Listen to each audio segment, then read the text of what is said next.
Et voilà, place à présent à la dernière partie de notre émission, celle consacrée au débat. Alors, comme on vous le disait en début d'émission, nous allons parler du Sinaï. Alors, la péninsule du Sinaï est aujourd'hui au seuil d'une nouvelle étape grâce à une politique globale combinant solutions sécuritaires et efforts de développement. Et effectivement, le gouvernement égyptien a lancé un nouveau système moderne d'irrigation. Le but est de répondre aux besoins des agriculteurs tout en mettant en œuvre le plan de rationalisation de la consommation en eau en vigueur dans le pays.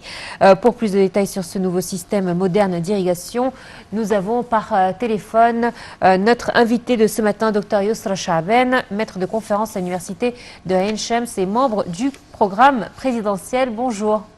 Bonjour.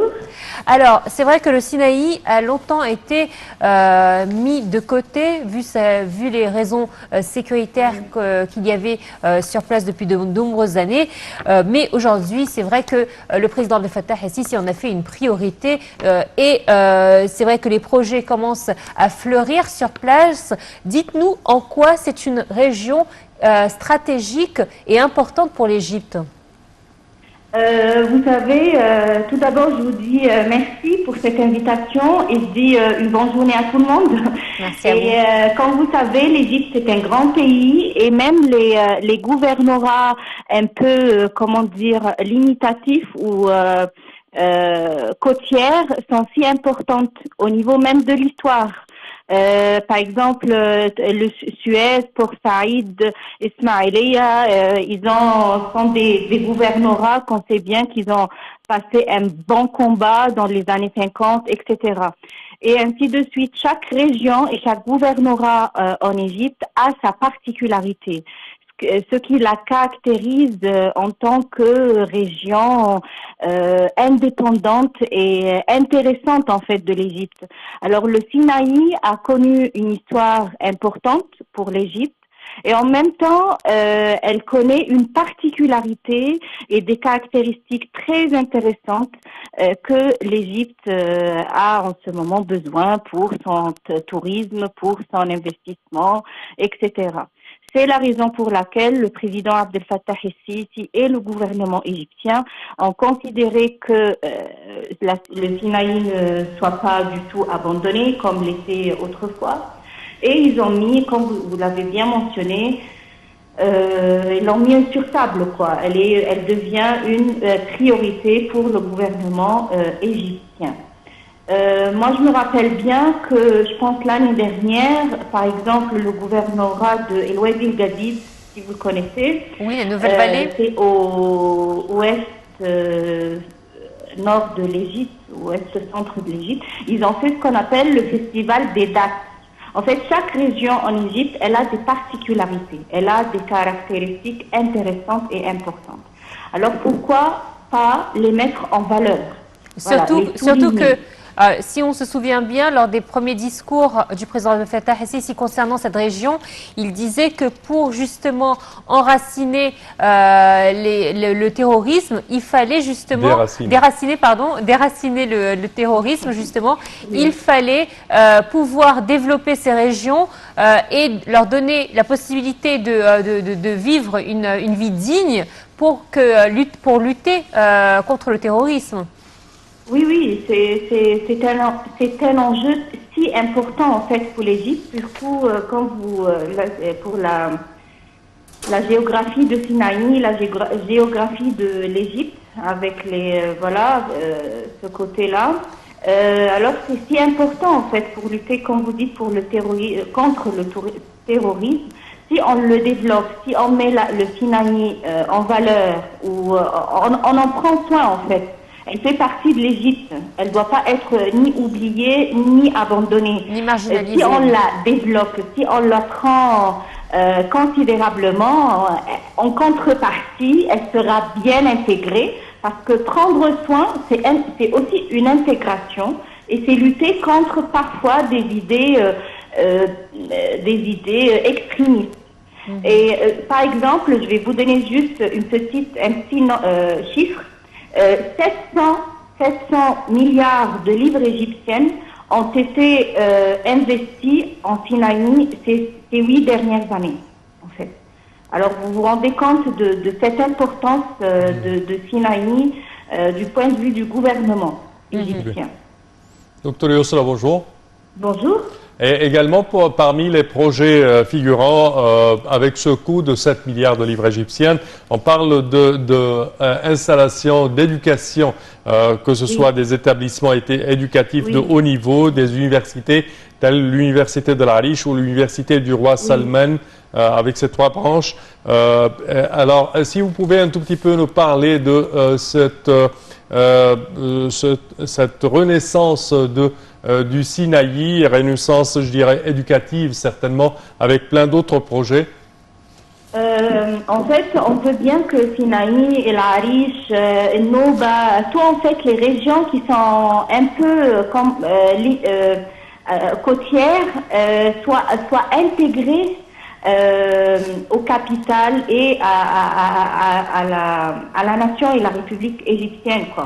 Alors, on veut bien installer, la vision était d'installer des universités comme l'université Roi Salman ou l'université El Galela ou encore une université privée qui est l'université de Sharm el-Sheikh à Sharm el-Sheikh, pour que les gens puissent se déplacer en fait librement.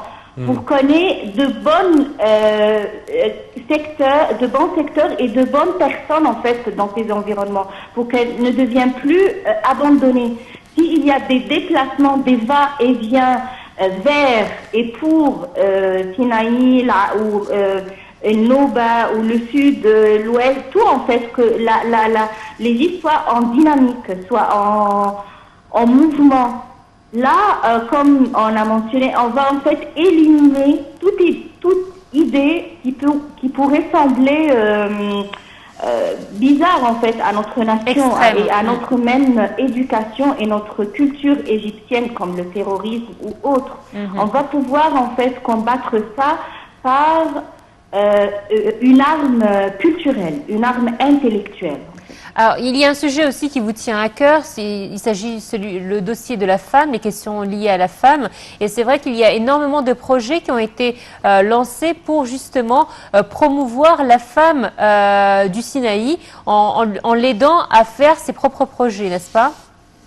Oui, si vous vous rappelez, il y a quelques semaines ou peut-être un mois, le ministre Nabila Makram, en fait, elle avait fait des visites et elle a pour mettre en valeur la qualité et les caractéristiques intéressantes et importantes de la femme. En fait, toute femme, elle est belle. Toute femme, elle est dynamique. Il faut juste souligner en fait les qualités fortes des femmes.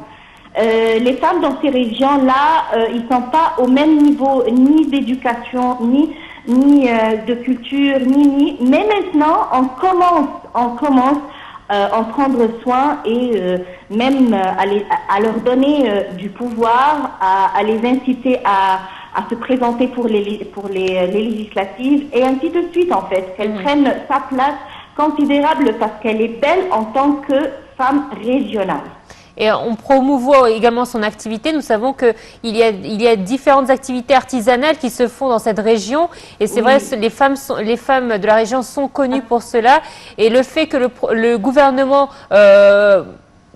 booste un petit peu cette activité régionale est aussi une aide pour le développement de la femme et de la région.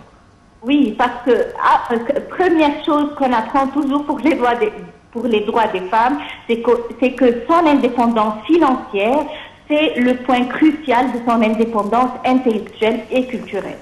Voilà. Alors, le fait d'encourager les projets, les petits et moyennes entreprises ou vraiment micro-projets, ou les auto-entrepreneurs femmes, là, on les aide à être indépendantes financièrement. Et l'État, c'est le point de début, en fait, pour leur indépendance et leur culture et leur éducation. Et on voit chaque année l'État fait la promotion de ce travail artisanal à travers des expositions telles que Torasoun. Oui, et moi je me rappelle bien, en France, chaque région, elle a un festival annuel. Si on pourrait faire ça,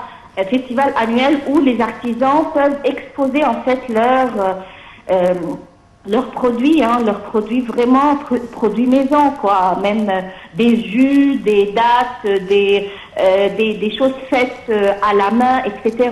Si on peut faire ça de manière annuelle ou même régulière, je ne sais pas, annuelle ou trimestrielle ou autre, pour chaque région, hein, c'est-à-dire Oui, Sinaï, ça existe, l'initiative. Pour chaque région, ça serait vraiment intéressant. Justement, l'initiative Torosun est une initiative qui se fait régulièrement et qui fait la promotion des différentes activités et spécialités de chaque région égyptienne. Docteur Yusra Chaaban, merci à vous d'avoir été des nôtres donc ce matin. Je rappelle que vous êtes maître de conférence à l'université de Ain Shams et membre du programme présidentiel. Merci à vous.